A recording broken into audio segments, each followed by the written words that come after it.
speaker for the night. Thank you, Rotarian President. Once again, good evening, fellow Rotarians, Retractors and guests. So our speaker for tonight is Madam Priscilla Nkrumah. Priscilla is a food safety and quality manager and works with a major grocery company in France. Priscilla has the classification Food Technologies. She was a retractor between the year of 2012 and 2017 with the clubs Accra East and University of Ghana. There, she served in various retract levels from club secretary through national vice coordinator to the district secretary. Priscilla holds an MSc in Food Science and Technology from ISA, Lille, France, and BSc in Animal Biology from University of Ghana, Legon. Priscilla loves solo traveling the world, reading, watching Netflix, and is currently learning how to swim. Fellow Rotarians, join me welcome our fellow retractor, Priscilla, for today's meeting. Priscilla, you're welcome. Thank you very much. Can you all hear me? You have the floor, please. Okay, can everyone hear me? Loud and clear. But if you Okay. speak louder, but most grateful. Okay, give me a minute to share my screen.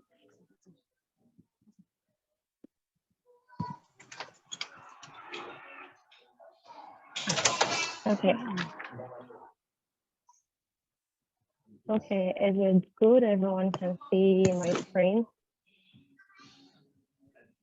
Yes, it's very visible. Okay.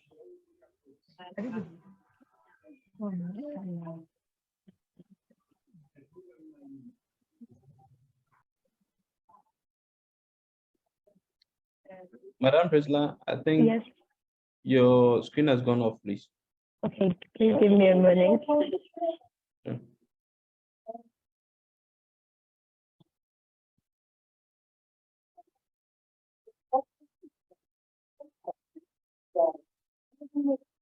Fellow veterans, while we wait for Priscilla to Okay, start I'm good now.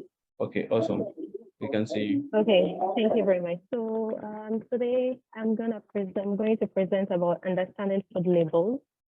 And this is the outline. I'll talk a bit about me, then the key points about food labeling, mostly in Ghana. We'll focus on Ghana.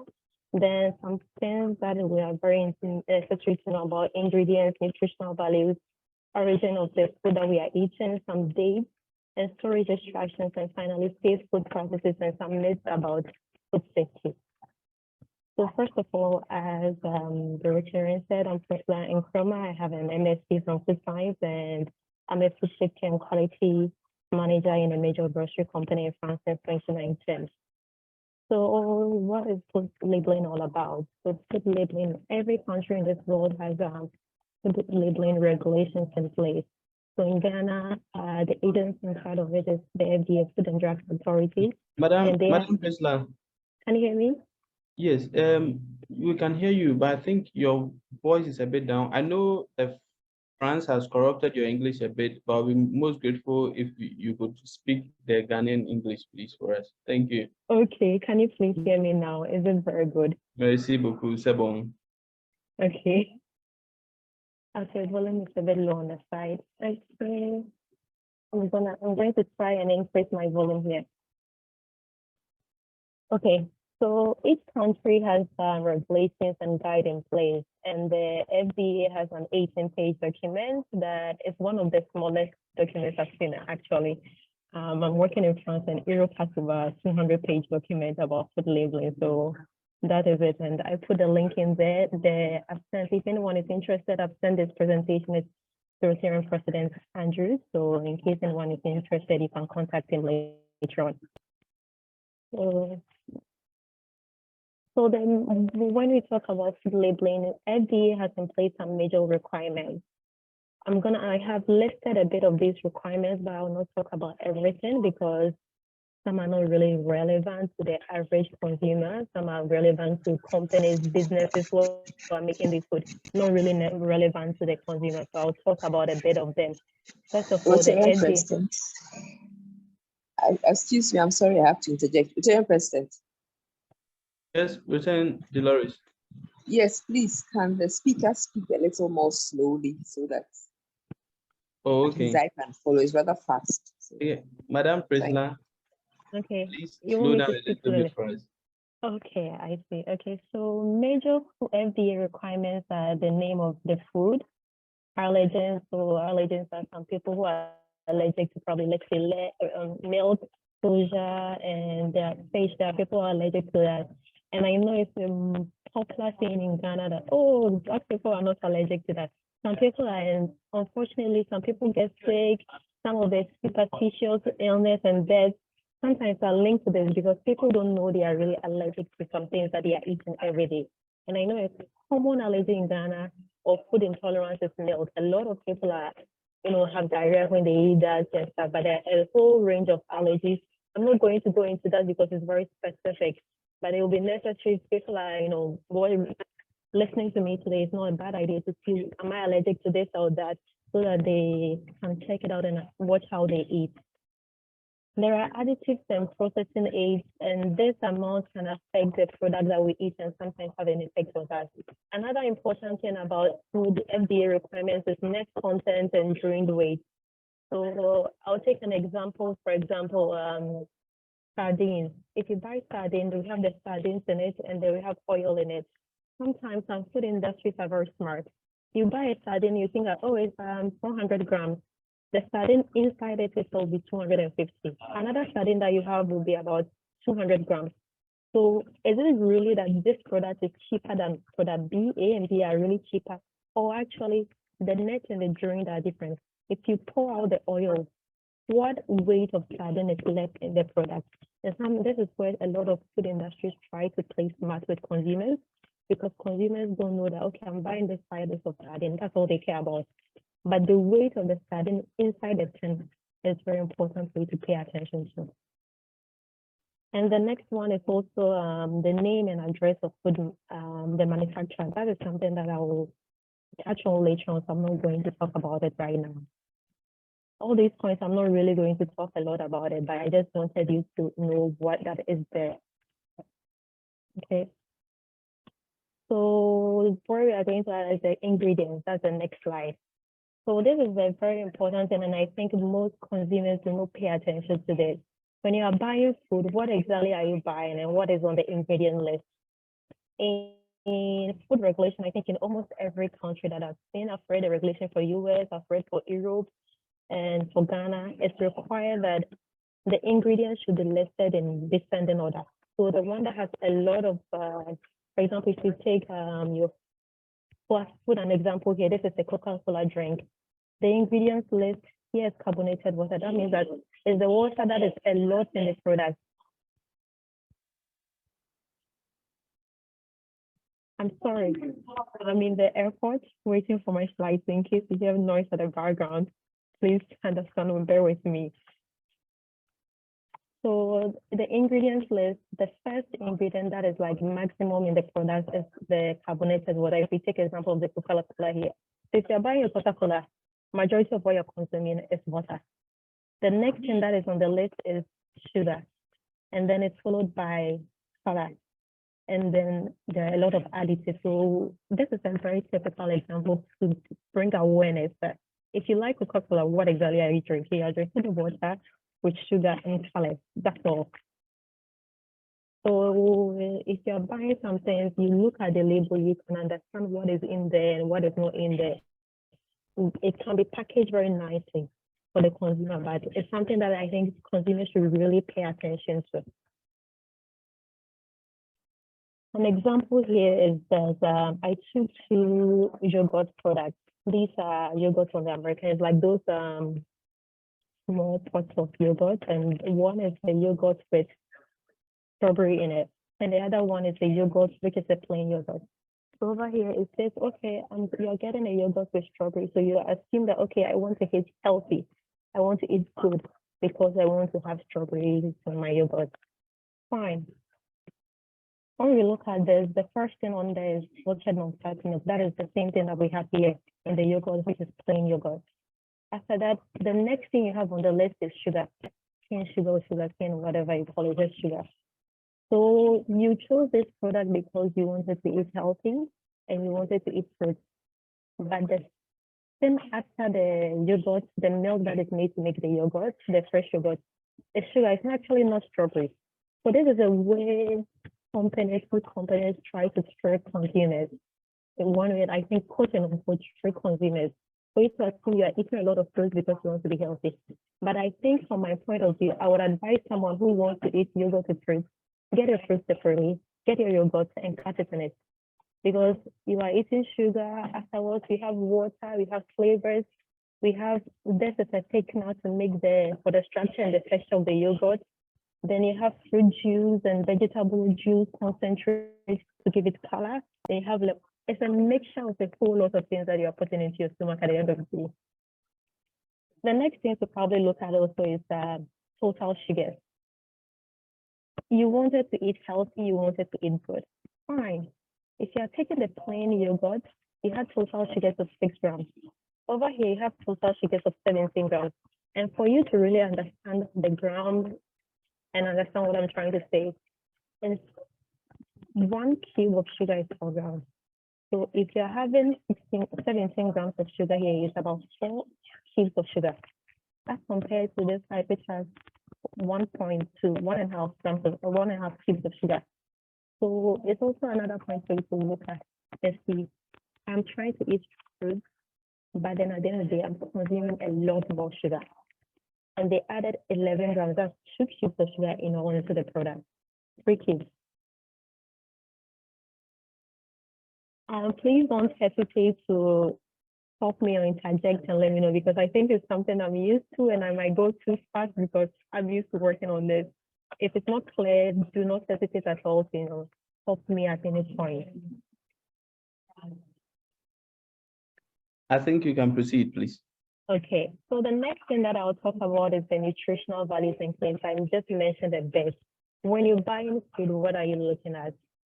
Food companies have a way of marketing things to make it look beautiful and nice. I'm going to take a very good example, the spirit. This is the fruit juice a lot of people drink in Ghana, and the whole pack is 1 liter. Maybe you are trying to snack, you're trying to eat something, you're like, okay, I'm just going to get a bottle of spirit. Fine. It's written here, I hope you can see it in the screen, but it's written here, no added sugar. It looks very nice and lovely. There's no added sugar in my spirit. So we are happy to drink it. Good. Instead of just looking at the front of the packaging for the information there, I think it's important to look at the nutritional values that is at the back of the product. And mostly these stuff are written small size, a bit hidden, so the average consumer really doesn't get a lot of information and understand it. For a consumer, I would advise you look at specific things like sugars, fats, and then sodium. Those are the basic things that if you're buying a food, I would advise you to look at. The sugars tell you how much sugar you are consuming. And if you look at, I think there is something wrong. I want to match this. Okay. Good. If we look at this product, for example, it's the fruit juice, no sugar, it looks very beautiful. But if you look at the fiber side, fiber is very important. I think we all know that if you eat, it's good to have fibers in your food. There is no fiber in this food at all, 0 grams of fiber. So you're eating a food, but then no fiber in there to help your system in digestion. It has 23 grams of sugar in it. And this is not just the whole product, the 1 liter. The serving size, the value here is for 200 ml. 200 ml is like a glass. So those plastic glasses that we have when you go for parties and stuff, or we are serving, that's like 200 ml. That's like a glass. So just a glass of this drink, you're consuming 23 grams of sugar, and that is about 6 cubes of sugar. So I think consumers should probably pay attention to these things rather than just looking for that no added sugar. There are no added sugar.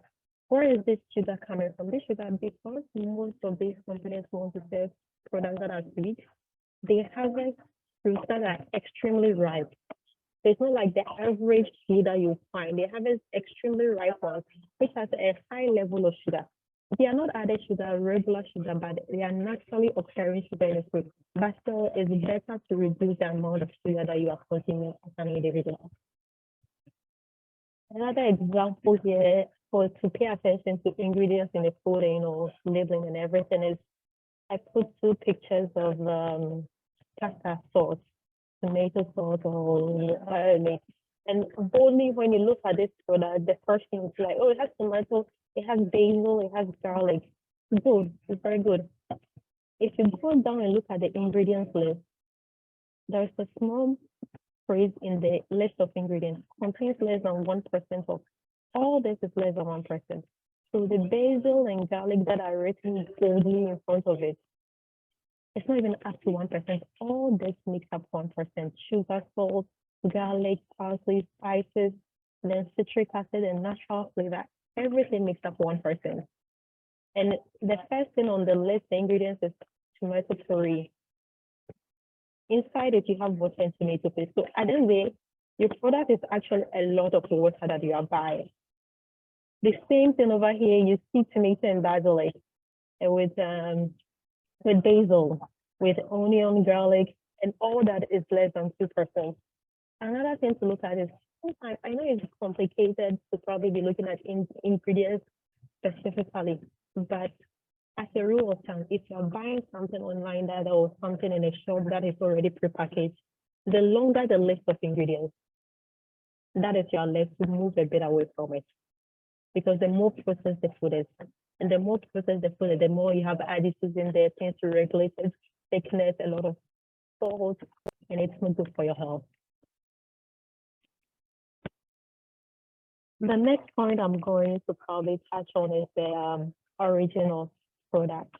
So when you talk about origin of products, sometimes you are buying food products. I don't know whether you have all paid attention to when you're buying products, where is the product coming from or what? I'm going to pause for a while for them to finish this announcement.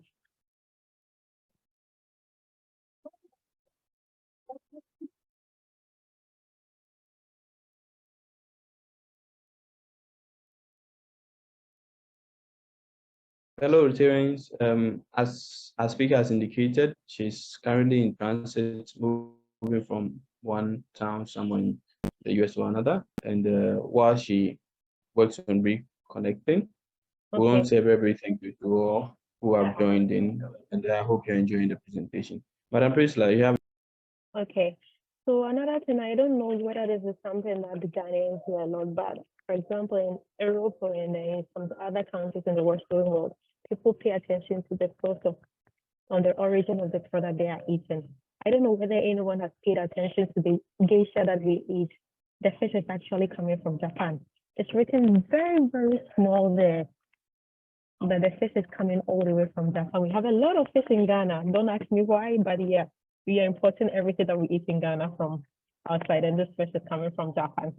And for you to know, it's not compulsory, according to the FDA regulation, it's not compulsory for producers to indicate where the product is coming from. It's specific, like ingredients like fish is important for you because they have a lot of rules on the fish culture, catching fish, and a whole lot. There are a lot of regulations on that. It's not really necessary for them to label where the fish is coming from, the product is coming from. So I can give a good example. I don't think I want to mention names, but then you see someone, it can be like, for example, a popular Ghanaian can say, oh, I'm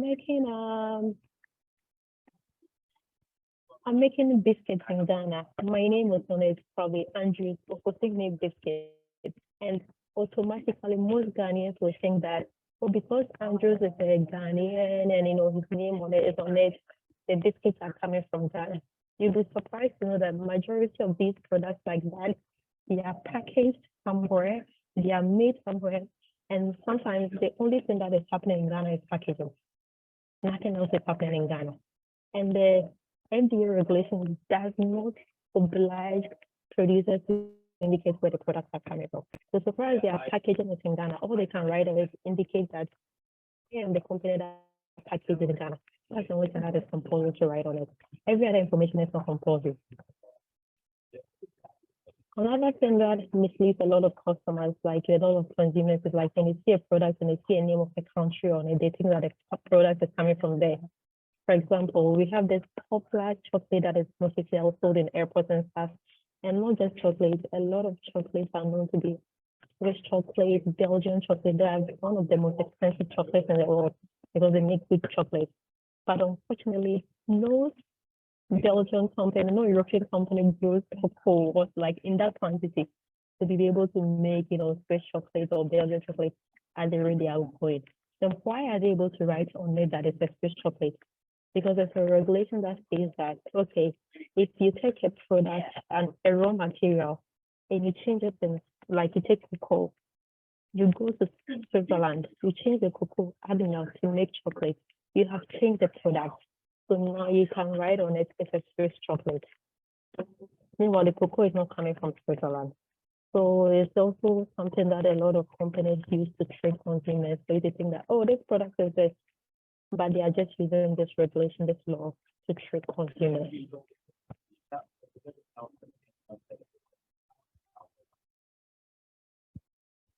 The next thing I'll talk about would be the date markings on our products that we eat. I think a lot of times we buy food, we see a lot of dates, and I think this is something a lot of people make mistakes about. One of the most important dates that we see on food products is BV or best before. I don't know. It would be nice if people can tell me what they think about this. If someone can write in the chat, when you see this, what does it mean? Anybody?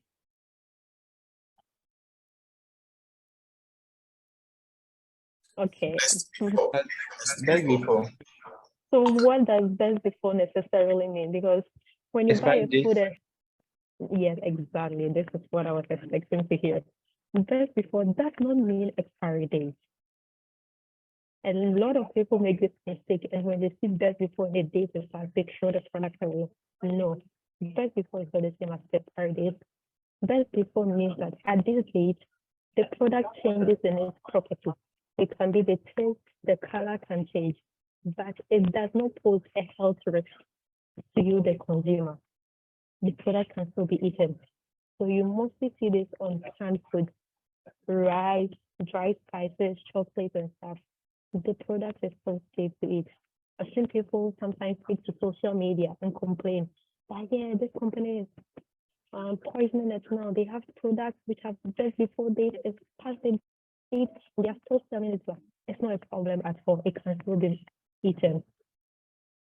Maybe if it's past the date by a year or two, I think you might have to take care. But it can go up to a year. I know some canned products, for example, I work on canned products. They can last up to 5 years, 2 to 5 years canned products. So even though the best before date will be passed, it can still be eaten. Sometimes up to a year, it depends on it. And there are some products which do not expire at all.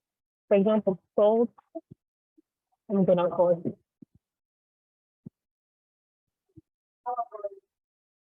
So an example is salt.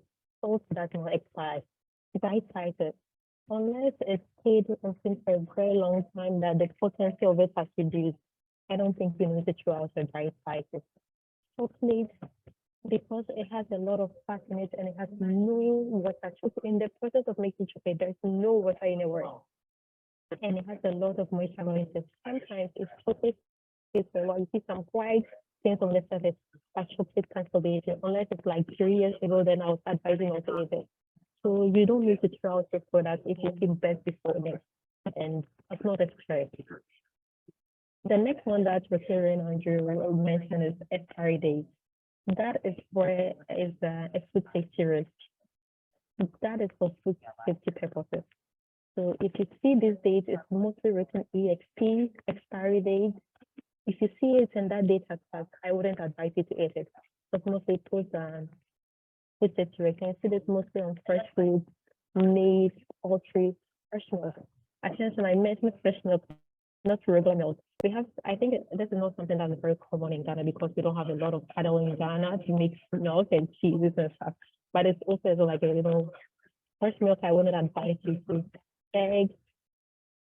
Sometimes it depends on you don't want to eat eggs that have been very long and products that are mostly sold in fridge. So a rule of thumb for people for you to understand is mostly products that are sold in fridge that need to be put in fridge. Mostly you find expiry date on it. Products that are sold on shelf like tin tomatoes, sardines, mostly you find that before on it. Sardine is a bit risky, depends on the type. Are you having tomato sauce on it or not? Just mostly tin tomatoes and canned vegetables, you find that before on it. So after that, the next thing I would want to talk about is storage distractions because we've talked about that before. Can I eat my food if I've opened it and the best before date has not arrived? No. Even if it has a best before date on it, as soon as you open it, the storage instructions then changes. So from a food safety point, I think this is something we do a lot in Ghana. I'll give an example of mayonnaise or salad cream, however you call it. A lot of people open this product and sometimes they put it on the shelf. I decided to take a picture of mayonnaise and put it here. And the instructions on it is that after it's open, store in a refrigerator and consume in a maximum of 30 days. Thankfully, we are Ghanaians, we have black paper. I think someone put something in it. Okay.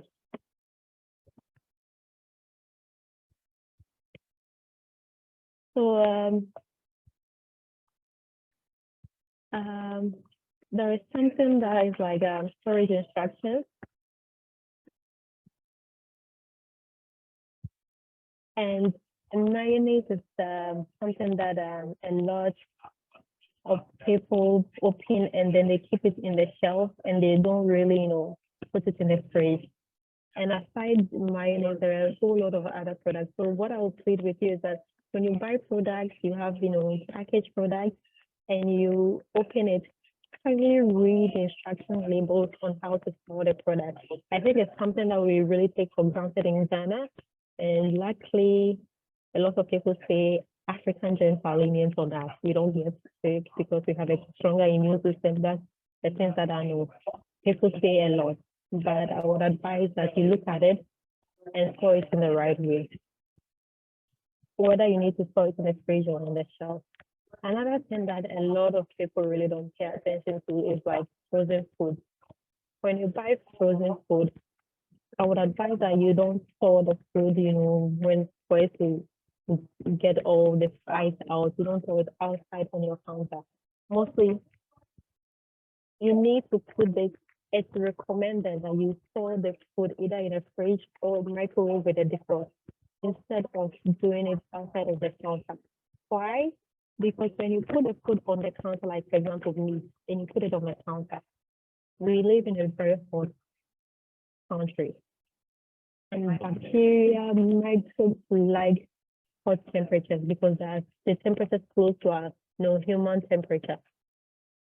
If you leave the food outside for it to thaw for long periods of time, after a while, these microbes multiply. And when you cook them, sometimes they can form toxins and stuff. So you don't really want to store food outside. If you store it in a fridge, you can refreeze it. Like that, pouring the food outside on the shelf for the temperature to rise to increase bacteria in it, and you put it in the freezer. The freezer does not kill microbes. Most people think that when you put food in the freezer, the food is safe. The freezer doesn't kill bacterial microbes. All that it does is to reduce the rate at which they multiply and grow. So that is something food for thought. I hope that was clear enough. And the last thing that I'm going to talk about is safety practices and myths about food safety. There are a lot of them.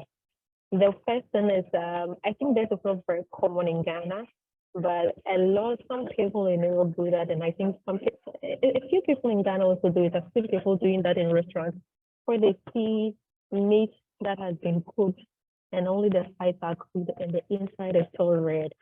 And a lot of people see that, especially the average. For me, initially, I thought that was very yucky, that was very unhealthy. Is this healthy or not? So, as far as the meat, the side of it have been cooked. So meat, inside the meat is sterile. There's no access to it.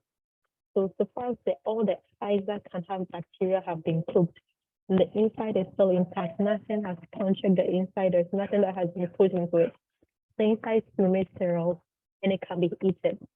But it becomes a problem if you down, for example, minced meat. Minced meat mixes the surface of the meat with the interior of the meat. So all the bacteria that was on the surface of the meat has not been mixed with the entire meat. So at this point, you have to cook it thoroughly before you eat it. And I think I already talked about this point where food should be defrosted on wet surface in the kitchen. So the answer is false. If you expose the food on the wet surface for a long time, you can allow bacteria to multiply. So you can probably take your frozen food the night before and put it in the fridge so that, the next morning you can use it. That's the safest way to go. And the color of meat products can indicate the quality. So most times, this is normally seen in grocery shops. For example, if you're going to ShopRite or you're going to, these grocery shops, you see there's meat there and it's like, oh, this meat looks red, so it's good, it's fresh meat. Not at all. Sometimes the red color is produced when the meat comes into contact with the oxygen. It has nothing to do with whether the meat is good quality or not. There's something additives that are called nitrates. It gives the red color, and it can make the food and the meat look more reddish, even though the meat might be very old. And the brown texture color, sometimes it doesn't really stay much. So don't actually look at food just based on the visual to say this is good or this is not at all. And I have a picture here about two. These are corned beef, slabs or slices of corned beef. And here it contains nitrates, and here it does not contain nitrates. They are all the same age, they are all the same, nothing changes between the two of them. Another thing that I think at this point I'll be shaking a lot of tables because it's something that we do a lot, that cooked rice is safe as long as it's stored in the fridge and reheated. No. Actually, raw cooked rice has the bacteria in it that is called bacillus. I won't go into details, but these bacteria cannot be killed after cooking. So it's recommended. I know we don't do it in Ghana, nobody does it. Me myself, I don't do it, but it's the recommendation that I would advise. I'll try to do it now. Is that we're going to wait for this to finish.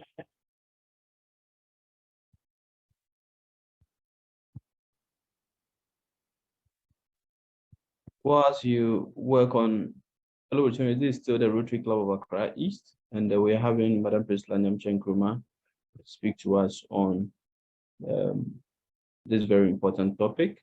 Madam Nkrumah, I've received some information. So we could slow down a little bit again.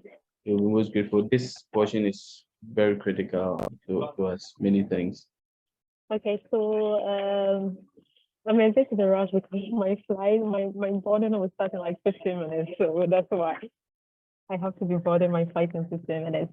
So cooked rice is safe as long as it's stored in the fridge and reheated anytime. So the presence of Bacillus cereus, this is the bacteria that can never be killed. Even if you cook the food, some might be destroyed, but they will still be left with some in the food. And when you put it in the fridge, as I said, putting the food in fridge or freezer does not kill bacteria or the microbes. What it does is it reduces how they multiply. And the freezer, okay, is better than the fridge. So it's recommended that you keep it in the fridge for a maximum of 24 hours. Hey, I just told you, you do what you want with this information. I don't do it, but then this is the recommendation. I think mostly we don't see effects of this on us because when you actually grow, your immune system becomes stronger. But when you are in your youth or early adulthood, but if you are hitting about 60 years going, I think you should be very careful about this. Or when you have an infant with you, a baby, or you have someone who has their immune system a bit compromised, I think this is a very important point to take and keep in mind when you are cooking rice. And this is the last one. I think everybody in Ghana has done it before. I've done it before. You take stew from the fridge, you look at it. It looks good. It tastes good. It's okay to eat. No. Bacteria, you can never see bacteria. You cannot taste bacteria. Sometimes taste and the sight or the visual appearance can be a sign that the food is cold. But it's not always the case. So as much as possible, just remember how long you kept it in the fridge, what type of it, did you keep it in the freezer or not? If you're not going to eat the food right away and it can be frozen, kindly put it in the freezer and not put it in the fridge. I wouldn't recommend keeping something in the fridge for more than a week or two. No, not at all, because it just slows down the creation of microbes, but it does not kill them. So if you're not sure you're going to eat your food or your stew right away, you can separate it into two, or put a bigger portion in your freezer and a smaller portion in your fridge. However, or you separate it into different portions in the freezer. You take portion A out when you want, portion B out the next time, so that you are not breaking you're not taking it out to freeze, defrost, freeze, defrost. That is an advice. And then finally finish. These are safe food practices that I would advise when we are eating, whether you bought food or whatever you are cooking in the kitchen as a student, whatever, is to separate raw and cooked food. Because most raw food has these microbes on it, these bacteria on it that can contaminate cooked food. And that is also something I would touch on when you are marketing, shopping. Most people go to markets and they buy products based on how the shop is laid out. So for example, you enter ShopRite, the first thing you have on your list will probably be bread. And then you have the canned ingredients. And finally, or it can be the other way around. So people like, okay, this is here, this is here, this is here, so I'm buying it. No, when you are shopping, your priority should be which products are vulnerable and perishable. These are the products I need to buy last. So if you have to buy rice, oil, and you have to buy meat or stuff like that, and later on you have to buy probably fried chicken at a point, I would advise that your last step should be the raw meat, that product that you are buying. And you can buy your and the rice first of all, and you separate them, because you want to finish shopping early and go and put all the products you bought, the fresh ones, into your fridge right away. So the first thing that you bought, as soon as you buy it, you're taking them from the fridge or wherever you bought it. Or if you bought it from a butcher, you are taking it, you are putting it in the bag, it's wrapped. It's a conducive environment for microbes to grow. And then another point is cook thoroughly when needed and follow specified instructions on the label. Mostly some products have specific instructions on it. And I'll talk a bit about the scandal that happened in France recently. I use France because that's where I work. About 2 kids died this year because their parents bought pizza, is frozen pizza that you put in the oven to heat and eat. And the kids died because there was a bacteria in it. There was a salmonella in it, and the kids ate it and died. Some got admitted to the hospital. They got sick, they got well, but 2 kids died. So it became a major scandal in France because someone just bought pizza and their kid died. There was a company that belonged to Nestle, and Nestle did not want to take their responsibility initially because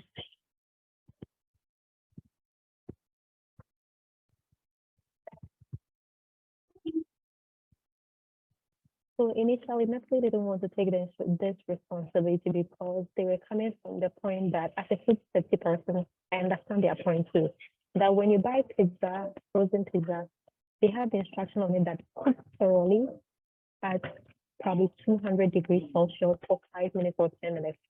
And the assumption that they are coming up with is this pizza that they bought frozen had been cooked thoroughly, and the specification that they gave, the microbes would have been killed. But then the authorities in France did not accept this agreement because whether if they are cooked it right or not, a food company is not supposed to sell food that has bacteria in it. So this should not have been there in the first place. So it became a scandal in France. The company has currently been closed down. They are still investigating. They are finding them. It's still ongoing scandal. So just advise that if you buy food and there are instructions on how to cook them, it's important to cook them thoroughly. And this is a practice some people do in Europe. I don't know whether Ghanaians sometimes do it. They buy food, they are very hungry, it's not cooked, they're like, oh, let me just take a bite of it. So it can be pre-cooked samosa or something. It has been set up for a bit pre-cooked, but it's not fully cooked. You get home and you cook it.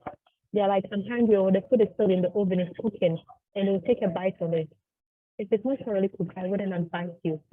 Please take care and cook the food, because sometimes the food with specific instructions, the manufacturers know why they have these instructions on it. And the most important thing is to wash hands and use safe water and ingredients to cook.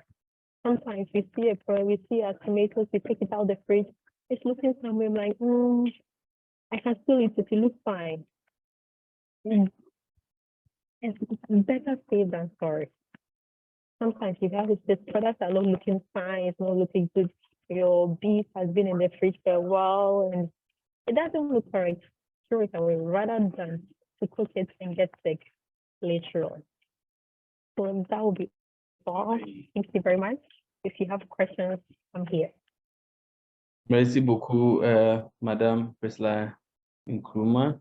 Thank you very much, Madam Priscilla, for sharing some thoughts on us on food labeling. Indeed, I learned a lot, and at least one takeaway from this meeting is that best before doesn't mean that the product has expired. Yes. And it's something that moving forward I would have to do. Fellow Rotarians, our time is fast spent. I'll crave your indulgence to add some 12 more minutes to the time we currently have. And we'll use that opportunity to take just two questions. If there are more, we'll defer. We'll share this video on our YouTube channel. So for those who need to replay it, you have the opportunity at the Rotary Club of Accra East. If there are questions, we'll be glad to take them now, since our speaker needs to catch a flight. Okay, Lieutenant Edwin, you have the floor, please. Thank you very much, Lieutenant President. Thank you, Priscilla, for the presentation. You're welcome. Yeah. Several years ago, in my earlier working life, this is one of the things that I used to do, go around and seize expired and not properly stored food and drug products. I'm a bit wiser now when it comes to this, so I'll be a bit more careful in seizing some of these things. Let me just, I think the whole concept of best before needs a better education. Yes.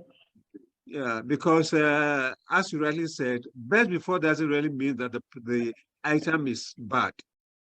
Maybe just a change in color and so, but then to the layman, if you say the best before date is 1st of December 2022, the chances are that the layperson will not touch that food item.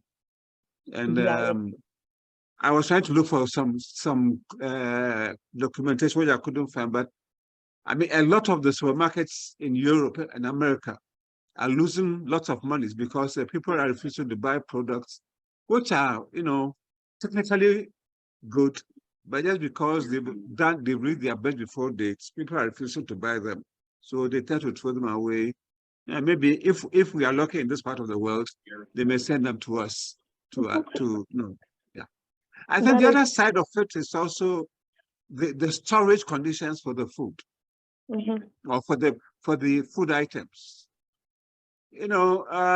The best before or the expiry dates, they go with storage conditions.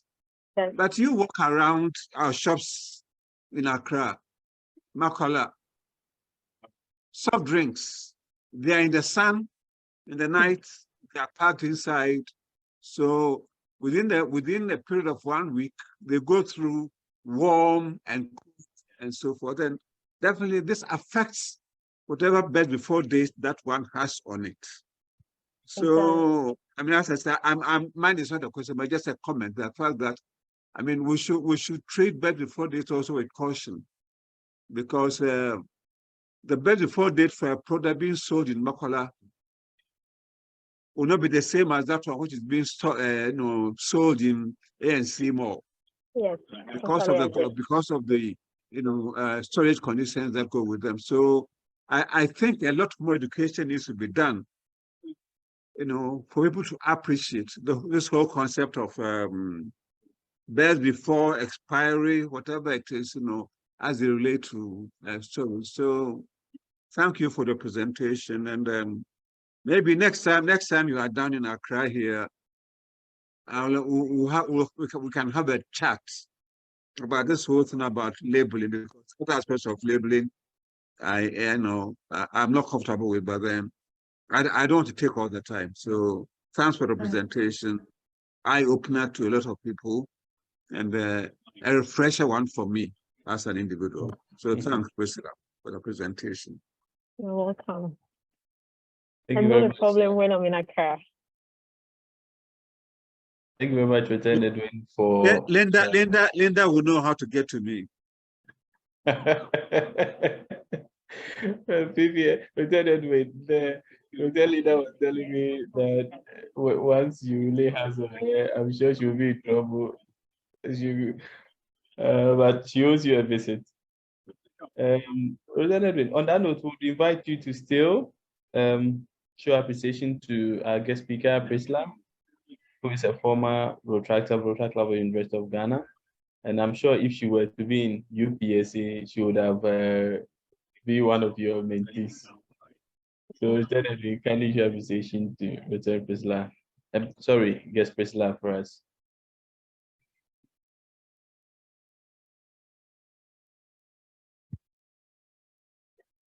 Okay, I'm not sure Lieutenant Edwin can hear us. Would invite Lieutenant Portia. Sorry, Lieutenant Lieutenant President. Yeah, sorry. My mind was a bit, yeah. Okay, Priscilla Nyamekye Nkrumah. I think your presentation has touched on something which is very, very interesting and important for consumers.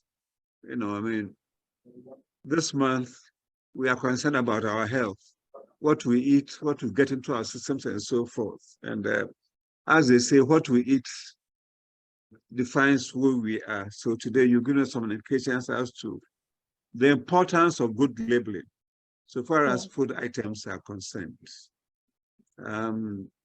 So we'll show our appreciation to you by electronically giving you our certificate of appreciation. I'm sure the president will have a way of letting you have it physically. So you are going to have two certificates. One is a certificate of appreciation, and the other one will be our 4-way test. Maybe I will ask you the questions. Of course, you are very much aware of the 4-way test, but let me ask the questions again. Whatever you have presented to us this evening, is it the truth? Yes, it is. Is it fair to all concerned? Yes, it's fair to all concerned. You think it will build goodwill between the manufacturers and consumers? I hope so. And develop into better friendships? I hope so. I think so. It will. It definitely will. And at the end of the day, will it be beneficial to everybody Definitely who has heard you, or everybody who is interested in this whole concept of good food labeling? Definitely, it will be beneficial for everyone. So on behalf of the Rotary Club of Accra East, Priscilla Nyamekye Nkrumah, we say thank you very much. And definitely the president will arrange for you to have these, the certificate and the 4-way test, which you can put up in your room or your office for the good of everybody. So thank you very much for being with us this evening. Thank you very much, you all, for having me and the opportunity. Thank you, Rotarian Andrews, and to the Rotary Club of Accra East for having me and giving me this opportunity to talk to you this evening. I really appreciate this. Thank you very much, Lieutenant Edwin. I see PPL, your hand is up. Is there a question you have? PPL, Rotary Club of Accra Spintex. PPLE. Okay, we can't hear you. On that note, Sorry. Okay. Sorry, I was struggling to unmute. Thank you very much, Return President. Mine is not really a question, but I just wanted our guest speaker, Priscilla, to know that her presentation may meet the 4-way test, but the fairness bit was not really fair to me because, I thought I was going to join the meeting and be working alongside, but the presentation was so good that I had to stop work and concentrate on the screen and not miss any slide. So the presentation has been so much on point, and I'm happy I joined, only that it's not fair to me because I had to leave work and because